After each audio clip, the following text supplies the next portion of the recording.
살면서 이런 순간이 있으십니다. 분명히 오래 알고 지낸 사람인데 만나고 나면 이상하게 마음이 무겁습니다. 특별히 싸운 것도 아닙니다. 그런데 자꾸 기운이 빠집니다. 혹시 이런 경험이 있으십니까? 오늘은 그 이유에 대한 이야기입니다. 한 시대를 대표하는 지성으로 불렸던 이어령 교수는 사람을 함부로 판단하지 말라고 늘 강조했습니다. 하지만 동시에 이런 말도 남겼습니다. 관계에도 반드시 지켜야 할 선이 있다는 것입니다. 특히 인생 후반부로 갈수록 누구와 함께 시간을 보내느냐가 삶의 질 자체를 바꿔놓는다고 말했습니다. 이 말은 단순한 인간관계 조언처럼 들립니다.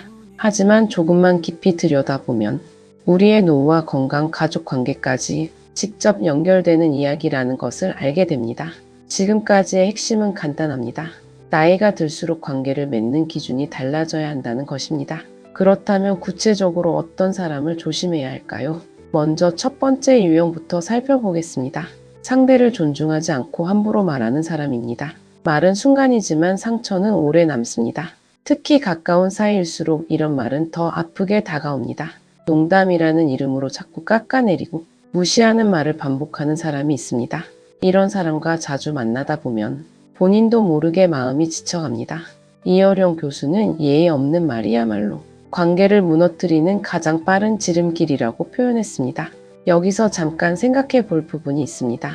혹시 나도 모르게 이런 말을 아무렇지 않게 하고 있지는 않았는지 한 번쯤 돌아볼 필요가 있습니다. 두 번째 유형은 이렇습니다.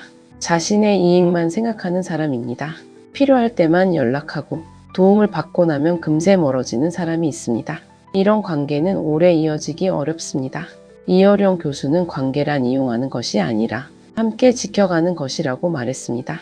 진짜 인연은 계산 위에서가 아니라 신뢰 위에서 오래 유지된다는 뜻입니다. 여기서 헷갈린 분들 많습니다. 가끔 부탁을 하는 것과 늘 필요할 때만 나타나는 것은 전혀 다른 이야기라는 점입니다. 세 번째 유형도 짚어보겠습니다. 남의 불행을 즐기고 행복을 시기하는 사람입니다. 잘 될 때는 축하보다 질투가 먼저 나오고 힘들 때는 위로보다 비난이 먼저 나오는 사람이 있습니다. 이런 사람은 가까울수록 오히려 더 큰 상처를 남깁니다. 이어령 교수는 함께 기뻐하고 함께 슬퍼할 수 있는 사람이야말로 진짜 인연이라고 강조했습니다. 이 말은 특히 중년 이후에 더 크게 와닿는 이야기이기도 합니다. 친구나 지인의 수는 줄어들지만 그만큼 곁에 남는 사람의 의미는 커지기 때문입니다. 지금까지의 핵심을 한 문장으로 정리하면 이렇습니다. 말과 태도 그리고 진심이야말로 관계를 지키는 진짜 기준이라는 것입니다. 그런데 이어령 교수가 마지막으로 남긴 네 번째 유형은 앞에 세 가지보다 훨씬 더 무겁게 다가옵니다. 지금까지 세 가지 유형을 살펴봤습니다. 말투가 거친 사람, 이익만 좇는 사람, 시기하고 질투하는 사람입니다. 여기까지는 어느 정도 예상하셨을 수 있습니다.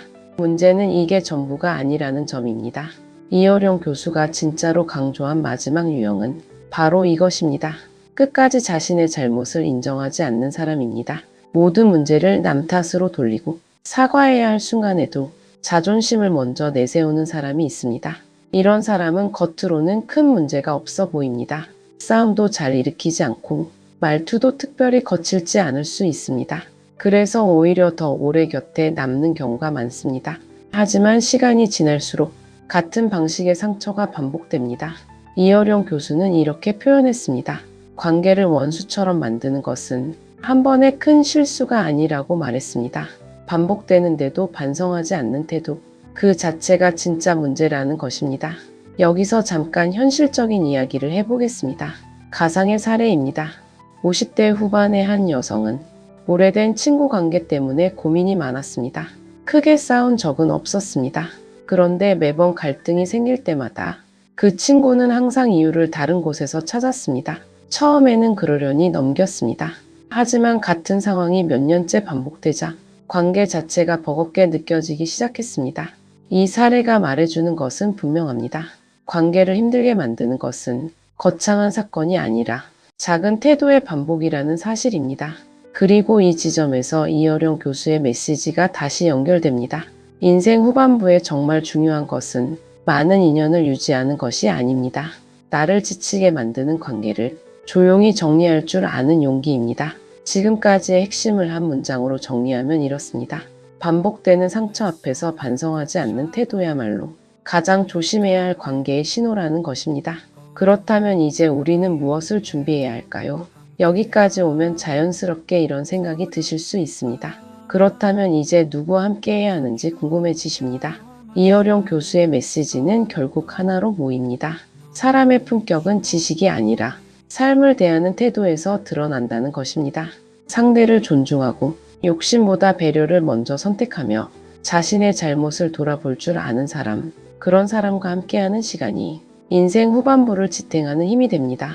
이 이야기는 단순한 인간관계 조언에 머물지 않습니다. 건강한 관계는 스트레스를 줄이고 마음의 안정을 지켜주며 결국 노후의 삶의 질과도 이어집니다. 가족, 친구, 오래된 인연 안에서 누구를 더 가까이 두고 누구와는 거리를 둘 것인지 한 번쯤 진지하게 돌아볼 시점입니다. 많은 사람을 곁에 두는 것이 인생 후반부의 진짜 복은 아닙니다.